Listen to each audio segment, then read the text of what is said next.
More updates on the Red Bull drama as Max speaks out, the new brutal reality for Red Bull after upgrades in Silverstone, and Ferrari reveals more details on Hamilton's mega contract.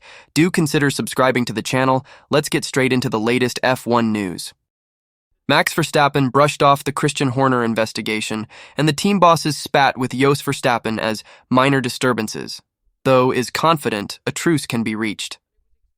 Despite a dominant start to the F1 2024 campaign, Red Bull personnel were more commonly facing questions related to an internal investigation launched by parent company Red Bull GmbH into the behavior of team principal Horner, following allegations from an employee, a case which was dismissed.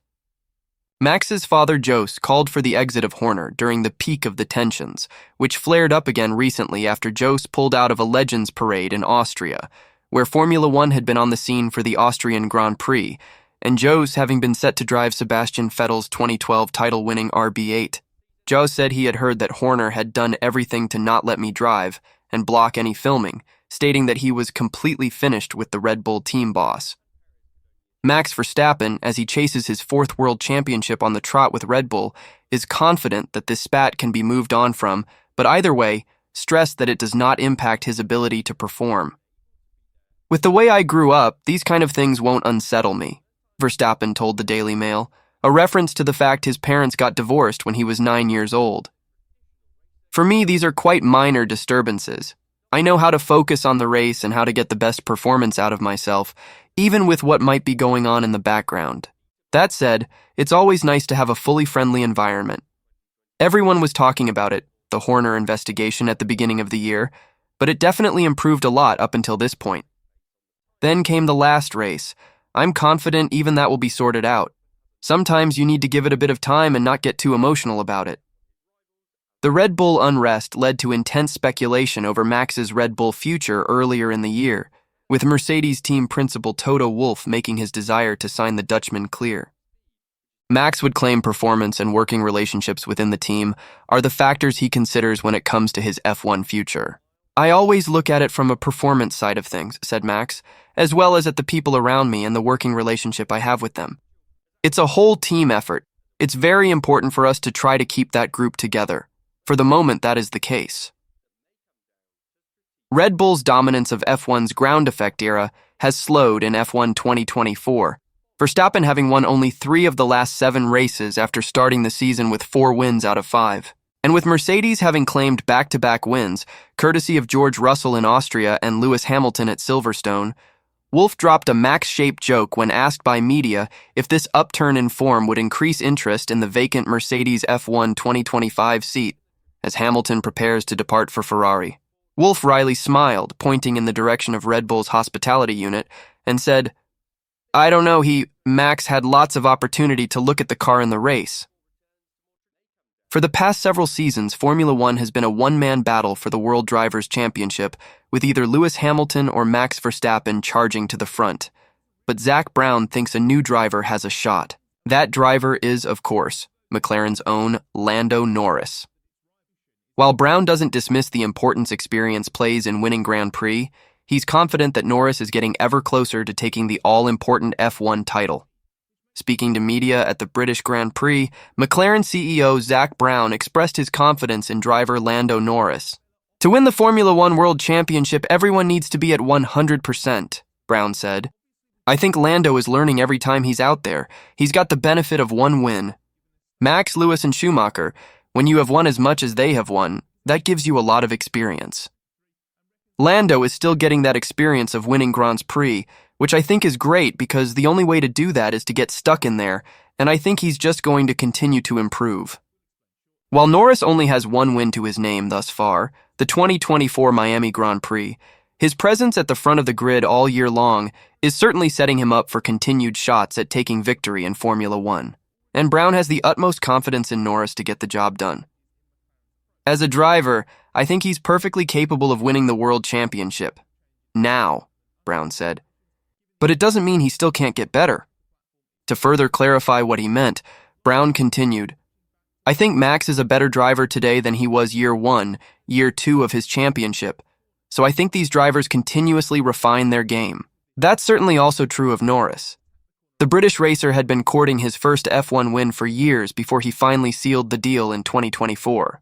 But as any F1 fan or driver knows, there are many variables to master during a race weekend, all of which contribute to a driver's ability to fight to the lead of a Grand Prix. Hamilton, Verstappen, and Schumacher all learned how to respond to those variables. As Brown stated, Norris will still have work to do, but having his boss's complete confidence in his abilities will surely be a great boost. Despite the major setback of his DNF at Silverstone, George Russell can take solace in his belief that Mercedes are clearly back. The false dawns, as Mercedes team boss Toto Wolff has previously put it, appear to be over for the team, with the W15 development program paying off in a major way. George Russell's Austrian GP win was followed with victory for teammate Lewis Hamilton at the British Grand Prix, after Russell had headed a Mercedes front-row lockout of the grid. Silverstone results that were very much earned on merit. The British GP did come with a major blow for Russell, who was forced to retire his W15 due to a water system leak. But looking at the bigger picture, Russell was delighted to state Mercedes are back in the game. Speaking to media following his retirement, Russell said of Mercedes' performance upturn, "I mean, it's incredible. Lewis is on course to win, and we had the car, in normal dry circumstances, to be 1-2. We're clearly back, and I think we will be fighting for race wins more often now." That being said, Russell, who led the early stages of a rain-affected British Grand Prix, could not totally hide the disappointment of being forced to retire from his home race. "Within myself in the car, I'm feeling good," he said, "but obviously this is a real blow. To retire from any race, let alone your home Grand Prix, and we had the car to win." Russell was running P4 and harrying Red Bull's Drivers' Championship leader Max Verstappen at the point of his retirement, with Mercedes trackside engineering director Andrew Shovlin suggesting there would have been a shot at the win for Russell, depending on his ability to pass Verstappen. "With a race like that, with the changing conditions, it's quite hard to say this is where we would have finished," said Shovlin in Mercedes' post-Silverstone debrief. If it had been a dry race start to finish, looking at how George got off the line, how he was able to build a gap, I think he would have had a pretty straightforward afternoon. But if you take the point where we actually decided to retire the car, we were on intermediates. George was in P4. He was closing in on Max, so that was looking good. And to get him on the podium, he would have probably had to overtake Max at that point realistically, because we called the stop lap correct with Lewis when we went to dry tires. So I think earlier it might have been a bit too damp. So as I said, minimum of P4, but there would have been a shot at it if he could have passed Max on track on the inner. With speculation that Toyota is eyeing up a return to F1 through a partnership with Haas, the Japanese automaker has issued a response. Earlier this week, rumors emerged that Toyota is seeking a way back into F1 after some 15 years away, and has begun discussions with Haas about a partnership that would ease the Japanese manufacturer back into competition. Toyota left F1 after the 2009 season, but a report from the Hungarian publication Formula.hu and Dutch publication Racing News 365 suggests Toyota has been in touch with Haas about a potential partnership. RN365 suggests a sponsorship deal, similar to Alfa Romeo Sauber, is being sought, while Formula.hu reports that the two sides could start working together next season ahead of the 2026 regulations change. The Hungarian publication also states Toyota could partner with Haas in the manufacturing of car chassis components, along with Dallara, with a possible partnership budding between the American team and the Japanese manufacturer involving the use of Toyota's wind tunnel in Cologne. Haas declined to comment on the speculation when approached by media, while Toyota has now issued its own response. When asked whether there is any truth to the possibility of a Toyota-Haas partnership and whether Toyota is seeking a way back into F1, the automaker didn't deny the possibility. "There is nothing to say on this matter," a spokesperson from Toyota told media. Beyond the fact that Toyota will continue making ever better cars and developing people through motorsport. Toyota's top-level motorsport participation through Toyota Gazoo Racing sees the manufacturer race in the World Endurance Championship and the World Rally Championship. Over the British Grand Prix weekend, eagle-eyed viewers on social media spotted Toyota Gazoo general manager in the motorsport engineer department, Masaya Kaji, in the Haas garage at Silverstone. Kaji watched on as Haas claimed a stellar 6th place, courtesy of Nico Hülkenberg. According to Formula.hu's research, Toyota also plans on sponsoring other F1 teams and perhaps could seek to build its own engine in the future. A Toyota return would pit them against domestic market rival Honda, which has dominated F1's power unit war since winning its first title with Red Bull in 2021, along with every title throughout the ongoing engine freeze. From 2026, the regulations transform for a new engine formula, with Honda officially returning as an active manufacturer to supply the Aston Martin team. Officially, Toyota has been hesitant about signaling an interest in returning to F1. Speaking towards the end of last season as Toyota factory driver Ryo Hirakawa was signed by McLaren to its driver roster, Toyota Gazoo Racing Europe Vice Chairman Kazuki Nakajima said, "At the moment, it's a clear no. This is just about giving a driver the opportunity to get his foot in the F1 door. But of course, you can think about anything, and there are plenty of rumors. Who knows what the future holds?"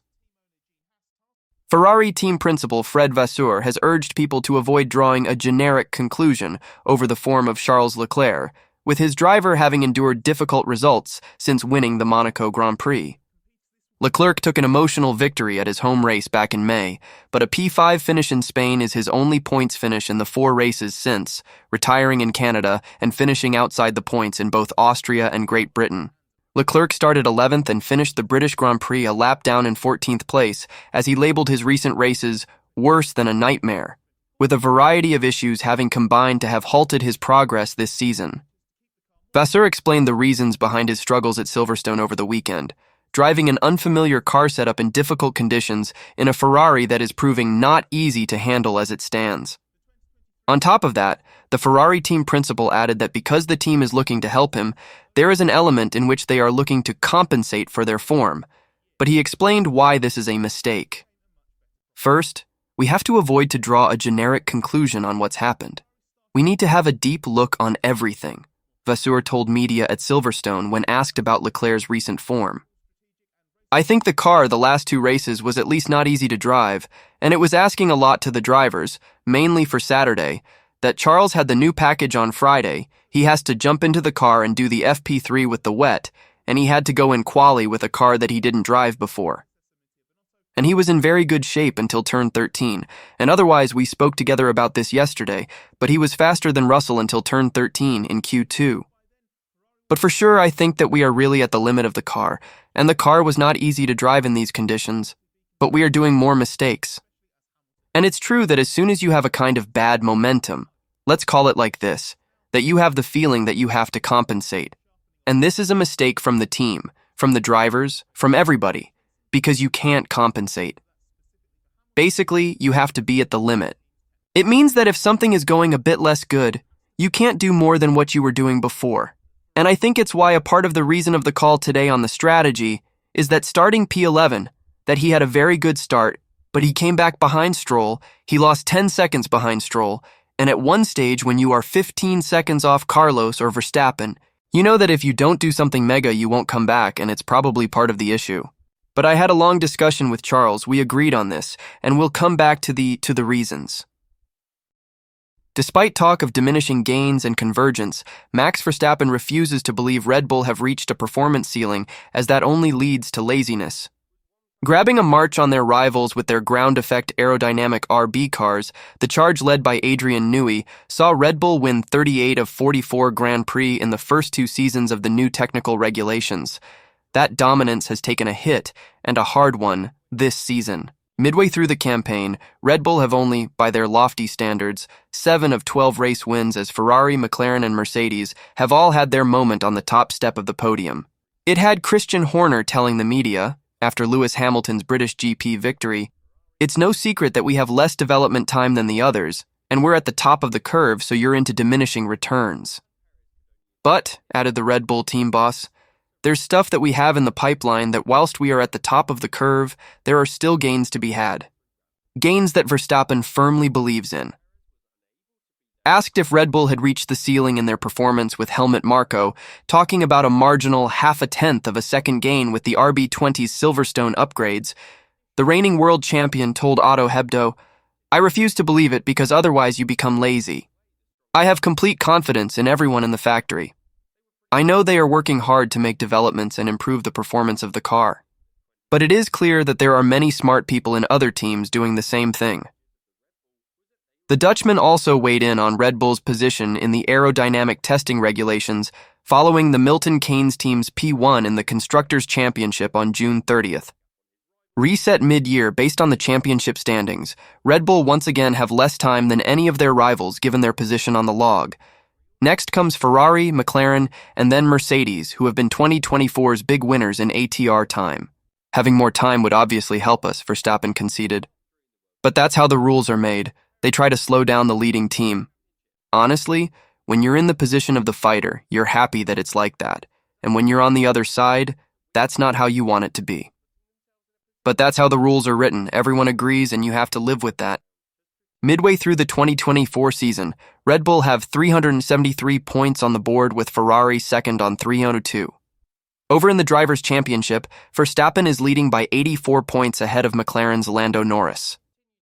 Opting to swap Mercedes for Ferrari 1 year into his 2-year deal, Fred Vasseur says Lewis Hamilton had to ask himself, where do I have the biggest chance to win a world title? Hamilton broke the internet back in February when he announced he would be joining Ferrari next season, having invoked a release clause in his latest Mercedes extension. Breaking the news to his team boss Toto Wolff, Mercedes announced on February 1st that Hamilton would be leaving the team, with Ferrari confirming a few hours later that the Briton had signed a multi-year deal. Said to be worth over $400 when all salary clauses, incentives, and Mission 44 funding are taken into account, it was speculated as to how long, many years, Hamilton's multi-year deal actually was.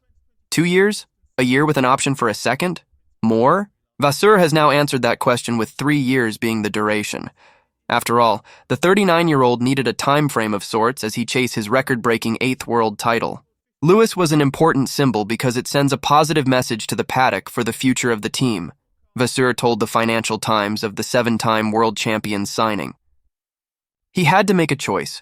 Where do I have the biggest chance to win the world championship in 2025, 26, 27? And he said Ferrari. For us, he's also the best way to attract good people. We have good people at Ferrari, but I want to reinforce. Most F1 technicians are in the UK. If you move from Mercedes in Brackley to Red Bull in Milton Keynes, you keep the children at the same school. You keep the same house. From Friday to Monday, you can switch. Coming to Italy, it's a different story. You have to move the family. It's a change of life. The move of Lewis will help us. But the big question still to be answered is, will Hamilton's arrival trigger Adrian Newey's? Announcing in May that he'll be leaving Red Bull in the first quarter of 2025, Newey was widely tipped to join the Scuderia before Aston Martin came calling. Although it has been suggested Ferrari have a pre-agreement with the design legend, Newey has made it clear he won't make any decision before autumn, if not winter. Vasseur, although not touching on the Newey speculation, believes Ferrari have become more enticing as a team as they're willing to take risks. If you are scared about the capacity of taking risk, you take margins everywhere, he said. And in our business, you can have 5 cars in 1/10 of a second. I spent the last 15 months pushing everybody, because the more we take risks, the better we will be in the management of risks. I'm really pleased with the step forwards. At Ferrari, we don't have to be scared about the consequence of what we are doing. The team, perhaps in the past, was a bit scared about external forces. But it's my job to manage this, to push them to be a bit more aggressive, and then to take on the mistakes when we are making mistakes. Thanks for watching the video, everyone. See you in the next one.